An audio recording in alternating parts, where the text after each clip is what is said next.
welcome back to another NQPC video. This one we're going to talk about our recent feature in New Magazine, which is basically, it's a women's magazine, but hey ho, it's spreading the word of, disabled, so we'll go with it. Anyway, so do you want to explain where this whole thing came from, because you were sort of the main driver for it? Yeah, so basically I saw on, I think it was on Facebook actually, on the BBC,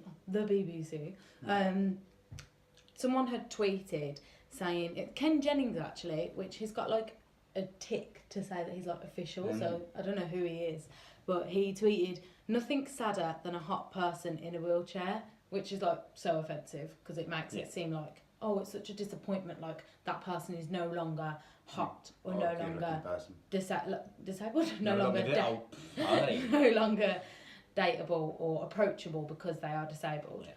And a lady called Annie Segarra, I don't know whether she's really popular. Right. She's done features. Well, she's done features with the BBC as well.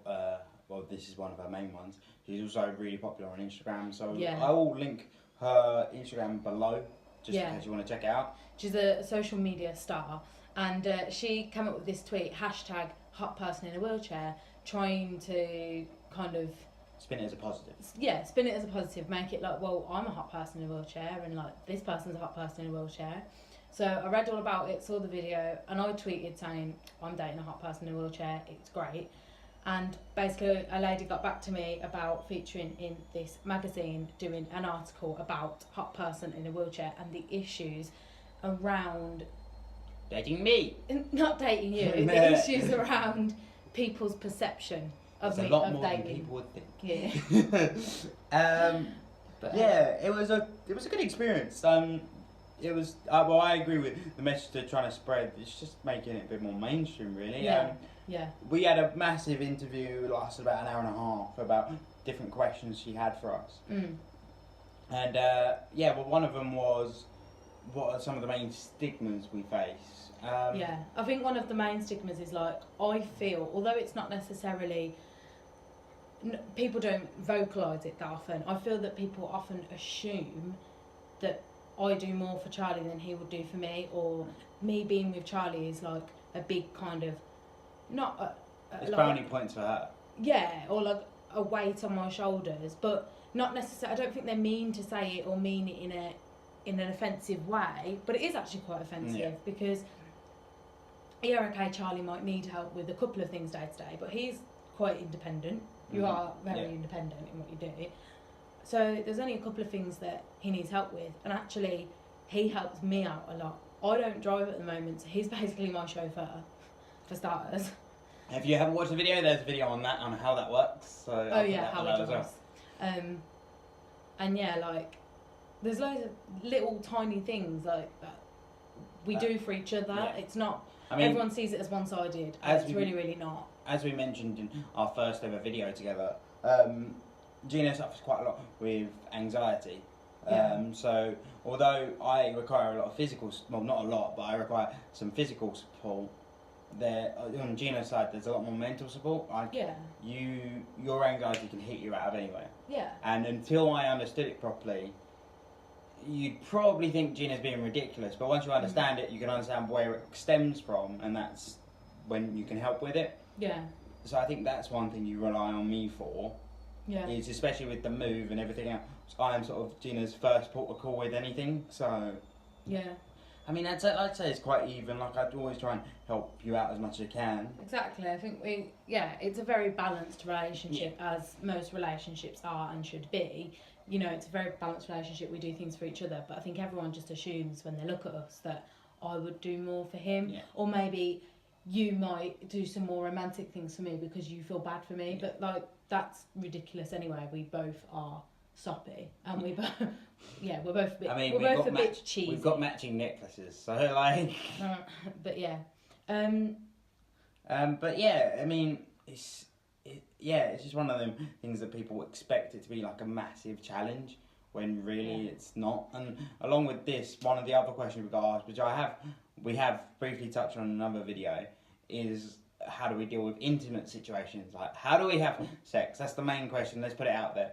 Yeah. And it's just it's the same as anyone. You've got to learn how the other person works. The other thing is, you wouldn't go over to any other couple. Like, fair enough, yeah, if you saw someone who was disabled, you might assume, if you were thinking or talking in that vein, you know, yeah, if you were thinking of whatever, having a discussion about sex, I can't get my words out, you might think, oh, can they have sex, or how do they have sex? Yeah, of course, like, I was like that, but you wouldn't go over to a normal couple, say normal, I mean able-bodied couple, and go like, how do you guys have sex? How do you guys have sex? Because I'm really intrigued. Yeah, like, no, you just don't do that. But then I mean, I know I've said this before, but I'd much rather you ask the question, but then it is also, a lot of the time, this is the first question you lot come in with, and it's like, guys, at least let me tell you my name first. Yeah, and it's like, another girl who did the article put, people assume we're not sexual, and it's like, we do what we want to do. We are happy. We play ball. Yeah. So. But yeah. Anyway. And then, what were some of the other questions they asked us? The other one we got asked was I got asked was what. Don't front the table because you're not the camera over. What was my opinion on The Undateables, the TV show on Channel 4? I think it's Channel 4. Yeah. Yeah. It basically, I'm very against it, just because I feel like the title itself is very demoralising, and a lot of people find it funny, as if it's taking the piss out of anyone with a disability. Like, why do we have to be classed as undateable for Channel 4 to then create a TV programme about it? Doesn't quite make sense. Why are we not just featured in normal dating programmes like Take Me Out and First Dates? I mean, there was a guy who had cerebral palsy down one side who featured on First Dates, but that's the only time I've ever seen it. Yeah. And it's just, everyone tiptoes around it. I'm like, yeah. We are normal people. And I think it's just that whole thing of mainstream media, that more and more in mainstream media, disabled people are getting featured, but disabled people in relationships is still kind of, it's not shown. If it is shown, it's not really like, it's not kind of made.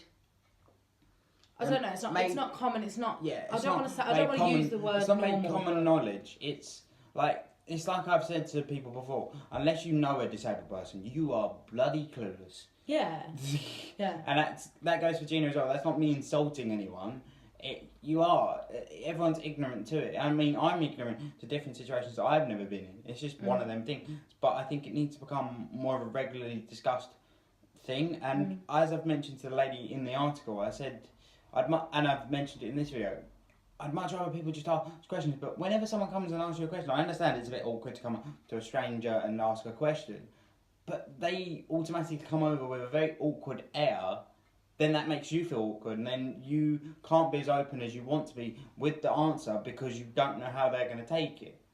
Whereas if you come up to someone and just ask like you were a friend or just a genuine intrigue, you're going to be a lot more open and will be a lot more opening to answer your question and probably go into more depth and answer the other questions that you've got. Yeah.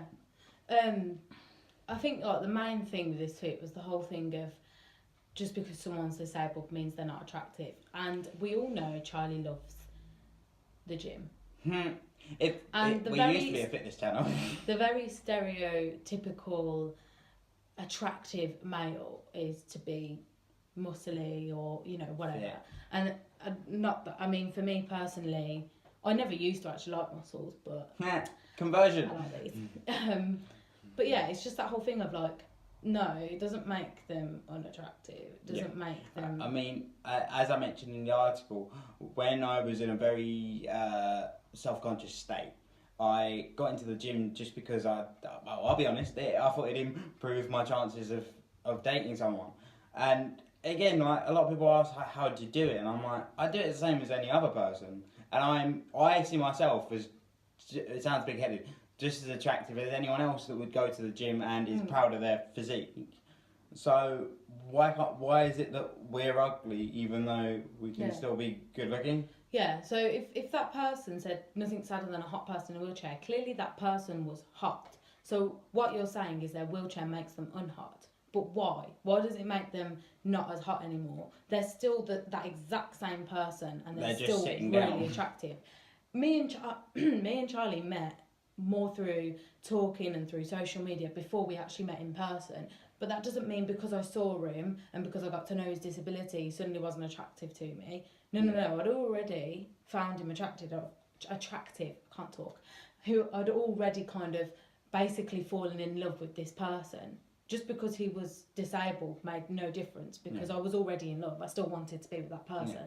So if you find someone attractive, no matter what the situation, go ask them out. Go and speak to them. You never know what their situation could be. And also, as we've said before, a lot of the people with different stories are the interesting people. I can tell you, I told Gina some stories and she's like, oh my god, I've never heard of this before.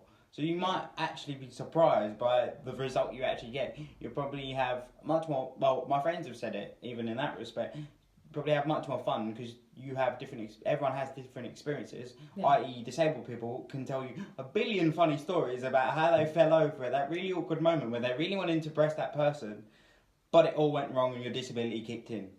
So I think we've waffled a bit. Yeah. The main thing is that we wanted to kind of share this magazine article with you because I know that, we've done it on Twitter and not Twitter, what's it called? Instagram. Facebook and Instagram. But if you haven't seen it, I just think it's important to remember that everyone is good looking. Yeah. Not everyone's good looking, but I don't know where I was going with that sentence. To be honest. That a disability doesn't define whether a person is attractive or not. It's literally, if you're hot, you're hot. That's it. Anyway, hope you like the video. If you do, like the video, subscribe, and I'll see you in the next video.